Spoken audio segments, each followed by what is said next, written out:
Bienvenue sur Podcast, la chaîne où on essaye vraiment de décortiquer pour vous les idées clés des livres qui marquent. Bonjour. Et aujourd'hui, on se penche sur des extraits d'un classique, Père riche, Père pauvre, de Robert Kiyosaki. Ah oui, un incontournable pour beaucoup. Le point de départ est assez frappant, je trouve. L'auteur raconte avoir eu comme deux pères. C'est ça.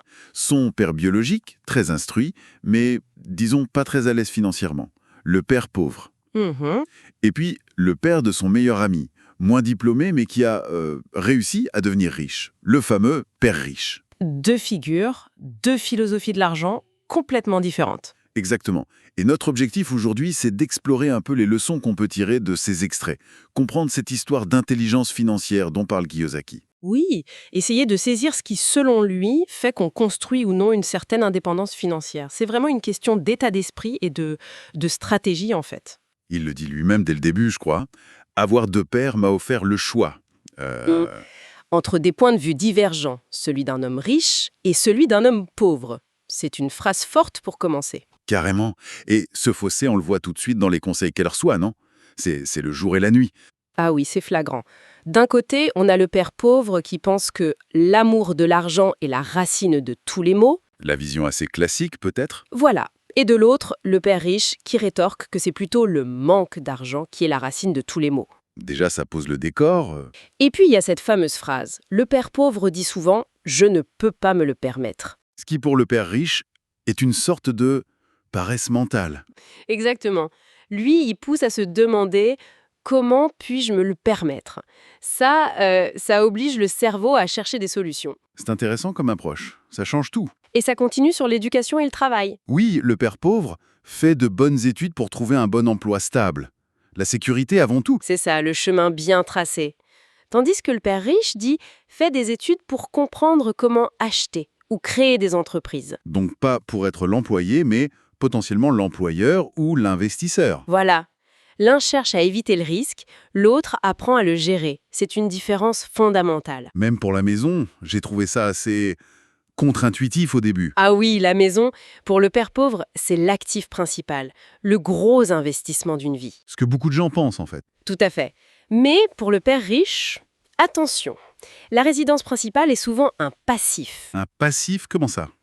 Si elle coûte plus cher chaque mois, crédit, impôts, entretien qu'elle ne rapporte d'argent, elle sort de l'argent de la poche. Donc un passif. Ah, vu comme ça. D'accord. Et même les factures, ils ne les gèrent pas pareil. Non. Le père pauvre paye ses factures dès qu'elles arrivent. Discipline, sérieux. Logique. Le père riche, lui, les paie en dernier. En dernier, mais pourquoi?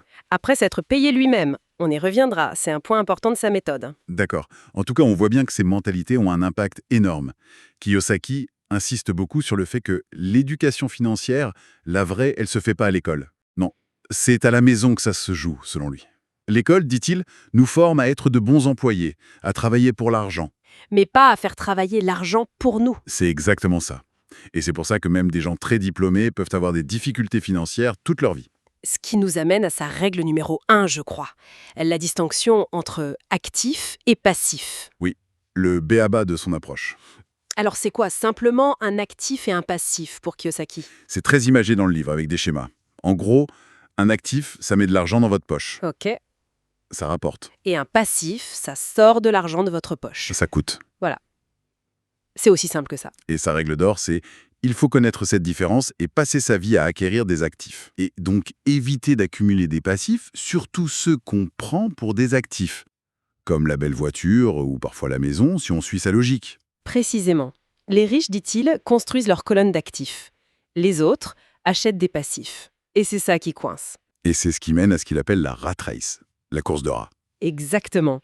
Ce cycle un peu désespérant. On se lève, on va travailler, on gagne de l'argent. On paye les factures, les crédits pour les passifs qu'on a achetés. Il ne reste plus grand-chose, donc on continue à travailler dur, encore et encore. C'est un cercle vicieux. Alimenté par quoi? La peur de manquer, le désir d'avoir plus. Les deux, selon lui. La peur de manquer d'argent nous fait accepter un travail.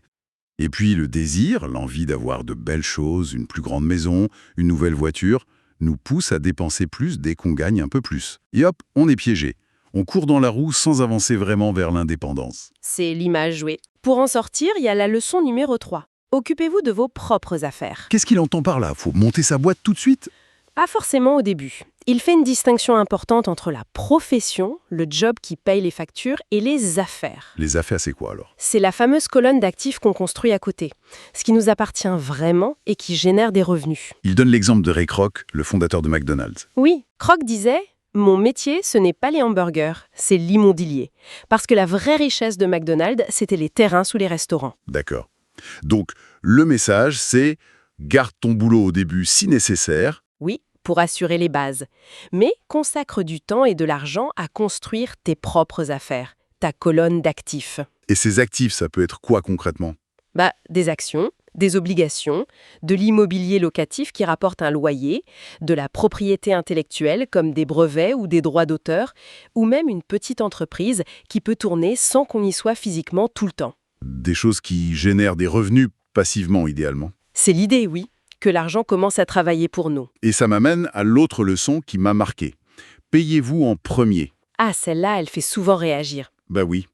Mettre de l'argent de côté pour ses actifs avant de payer le loyer, les crédits, les fournisseurs, ça semble un peu fou, non? Stressant. Ça l'est, au début, sans doute. Mais Kiyosaki présente ça comme un levier puissant. C'est une question de discipline. Chaque mois, une partie de l'argent qui rentre va d'abord dans la colonne d'actifs. Point. Et si ça coince pour payer le reste après? Eh bien, c'est là que ça devient intéressant, selon lui. La pression des créanciers, au lieu d'être une source de panique qui nous fait piocher dans nos économies ou investissements, Oui. elle devrait nous motiver à trouver d'autres sources de revenus, à être créatifs, à développer ce qu'il appelle l'intelligence financière. C'est un moteur, en quelque sorte. D'accord, je vois la logique, même si elle est exigeante. Ça demande une vraie force mentale. Donc, si on essaie de résumer un peu les grandes idées de ces extraits, la liberté financière, ça passerait d'abord par un changement de logiciel interne, de mentalité. Oui, arrêter de penser comme un père pauvre, adopter la perspective du père riche.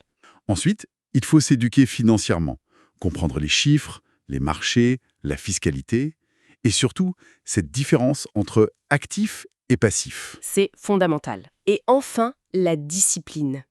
La discipline de construire activement sa colonne d'actifs petit à petit. Pour que, finalement, ce soit l'argent qui travaille pour nous et pas l'inverse. Exactement.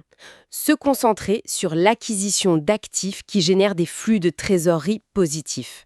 C'est ça le cœur du message. C'est une perspective qui donne à réfléchir, c'est sûr.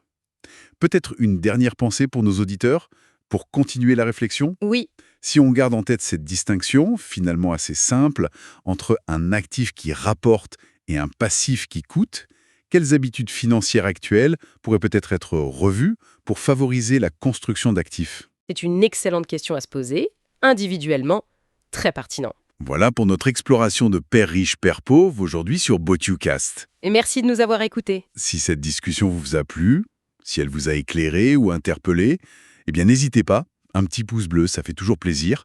Partagez ce contenu s'il peut intéresser d'autres personnes. Et laissez-nous un commentaire, on aime bien savoir ce que vous en pensez. Absolument. Votre soutien est super important pour la chaîne.